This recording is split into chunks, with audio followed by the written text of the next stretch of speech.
The following is a presentation of News Channel 3 Sports. Hi, it's Lou, your neighborhood-friendly 50-50 girl, and you're watching Crab's Corner. Buy 50-50 tickets.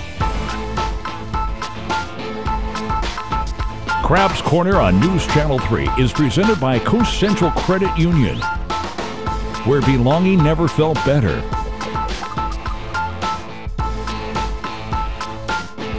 And by Don's Rental.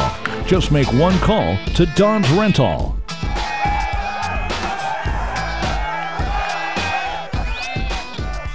Welcome back for another week of Crab's Corner. I'm Cameron Kramer. The Humboldt Crabs better not be afraid of heights because they're sitting at the very top of the Far West League standings. We'll have highlights from today's game against the Crawdads. We'll also be joined by Crabs pitcher Drew Bradshaw, who pitched 8 scoreless innings this week. In this week's player profile, we learn a lot about a player named Swag. And as always, we'll give you an opportunity to win tickets to an upcoming Crabs game. But first, we get started with today's action. Humboldt's bats have been in hibernation as of late. They were shut out in their first game against Walnut Creek. However, the Crabs managed to even up the series last night with a 3-2 victory. So it all came down to today's rubber match to see who would come away with bragging rights and an advantage in the Far West League standings. The Crabs entered the day with a 1-game lead in those Far West rankings. Andrew Nelson on the mound and called on early, showing his speed, picking up the bunt and turning and throwing to get the out and keep the game scoreless in the second. But Nelson showing that it's not all about defense. He can pitch well too. Catches the Crawdads batter window shopping for the strikeout in the third. Get a little help from the rest of his team to end the inning. Spencer Duggan with the leaping grab that snagged the ball. Crabs in the third down 1-0. It's 2-0 in the fourth, but Nelson still trying to battle. He ends the inning with a strikeout, 1 of 7 on the day for him.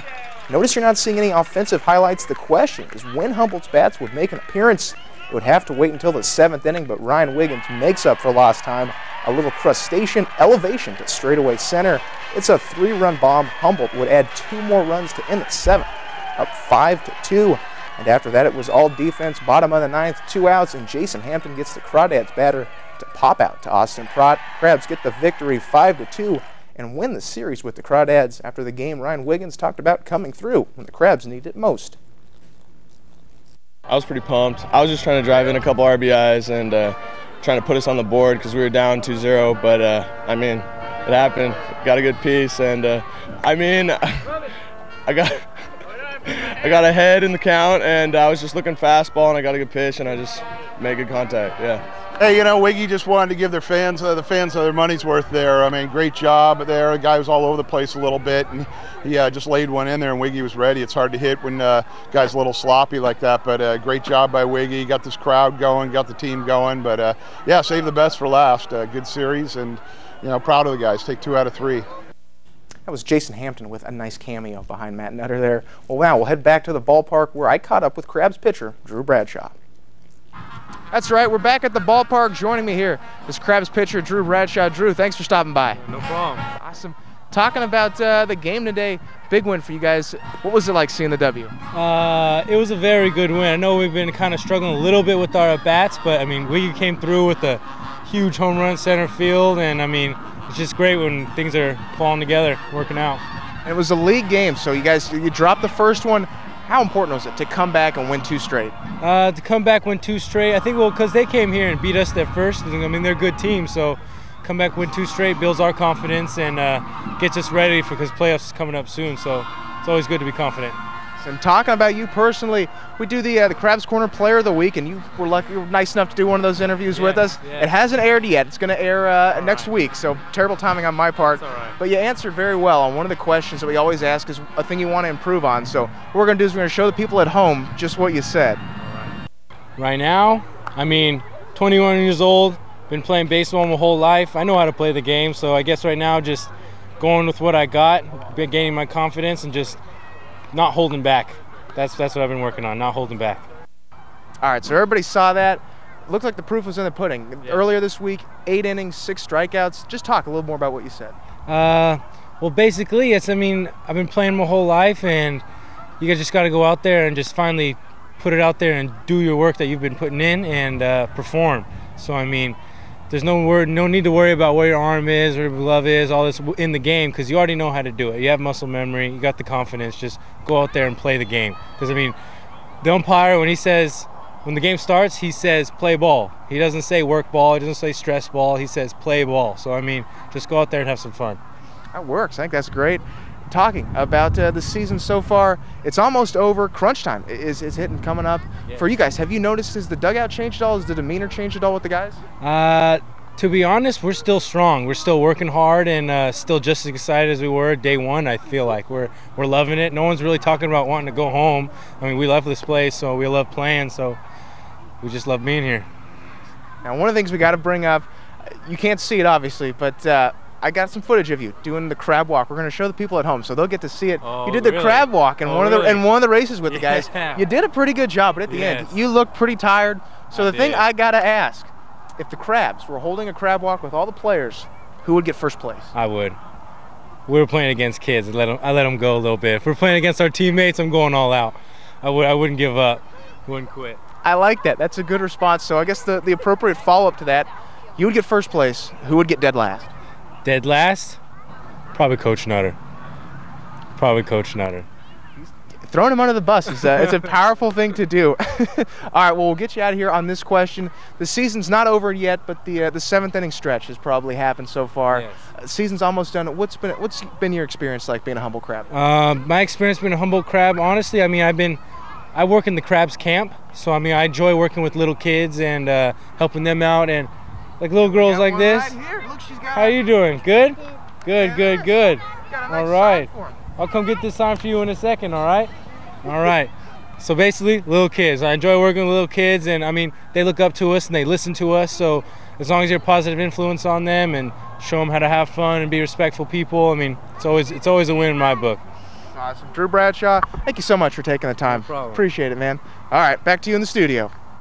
Look at Drew Bradshaw. Can't even do a 4-minute interview without getting asked for an autograph. Well, it's time now for the Player Profiles segment, where this week we take a closer look at a Crab who's enjoying his second season with the team. Whether it's in the infield or the outfield, he's trying to improve his batting average while keeping his dinner options healthy. We learn a lot about Nick Latta.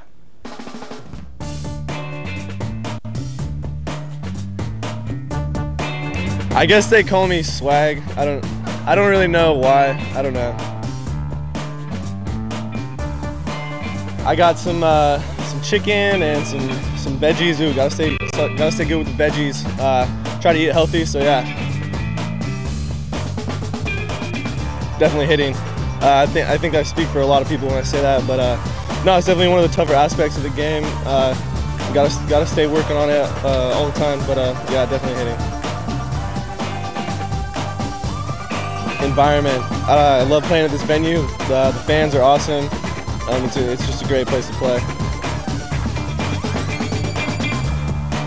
Derek Jeter.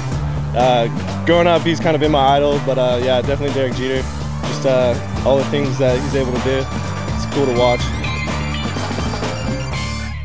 The Humboldt County weather is well publicized, and early season rainouts postponed 2 Crabs games, then returned this week to threaten games once more, but instead it was all hands on deck to get the grass beneath the players' feet in proper condition. We give credit where credit is due and take a closer look at the groundskeeping duo that keeps the Arcata Ballpark looking its best. From home plate all the way to the warning track and everything in between. It's a tall order for the Crabs groundskeeping crew, especially when you factor in Humboldt County weather. The only things we are able to tarp during this time of the year are the mound and home plate. So it does create a bit of a challenge, and we try to always have some Diamond Dry and other products available that we can kind of quickly clean it up. Fred's the man at working the magic on that. He's referring to Fred Lomelli, who's about as constant a presence at games as bats and balls. I've been working at least out here for 38 years. And in those 4 decades, he's seen highlights, lowlights, and even no lights. The lights would go out during the game. You had to get up on the pole, turn off the circuit breakers, turn them on so the lights would come back on. Just, all these little things that were happening out here. But, now with everything going the way it is right now, it's been great. So, modernization is the big key. Now you call somebody and the lights get turned on. The lights may be almost automatic, but keeping the field in playing condition is a labor-intensive job, especially when you factor in whatever Mother Nature has up her sleeve. Most of the challenges are just if it rains, trying to get the infield together. With the new drainage system we have, the outfield and all that lawn areas drain really well, but now it's the infield. It takes about 3 hours to prep the field and get it ready and mow the infield and whatnot, pick up any rocks and debris and stuff like that that could cut or hurt the players when they're sliding or playing the game. Speaking of playing in games, in nearly 4 decades of being around the ballpark, how has Fred seen Crabs baseball evolve? I say it's changed by before the fellas would come in at the time that they were supposed to come in and take the field and do their batting practice and then do the game. But now, with the players nowadays, it's just more, they're here earlier and they want to do more. And you better believe the field will be in proper condition, with perennial rye and bluegrass ready and waiting for the call to play ball. As always, we end the show with the Crabs Corner question of the week. For this week's question, what was the name of the individual who founded the Humboldt Crabs? Here are your 3 choices. If you think you know the answer, send us an email at the address on the screen, crabscorner@hotmail.com. Give us your name and city. The winner gets a pair of tickets to an upcoming Crabs game. As for the answer to last week's question, the best band in baseball, whether at home or on the road, and what year was the world-famous Crabgrass Band founded? The answer is 1983. That means almost 30 years of musical entertainment at ball games. The winner was Brad Saxonhouse of McKinleyville. Enjoy that pair of tickets, Brad, and remember, don't forget to buy the band a beer. That's it for Crabs Corner, sponsored by Coast Central Credit Union and Don's Rental. I'd like to thank Drew Bradshaw for chatting with me at the ballpark, discussing the finer points of crab walking, the Crabs groundskeeping crew for talking with me and keeping that field in picture-perfect shape. Thank you for tuning in, and we'll see you at the ballpark.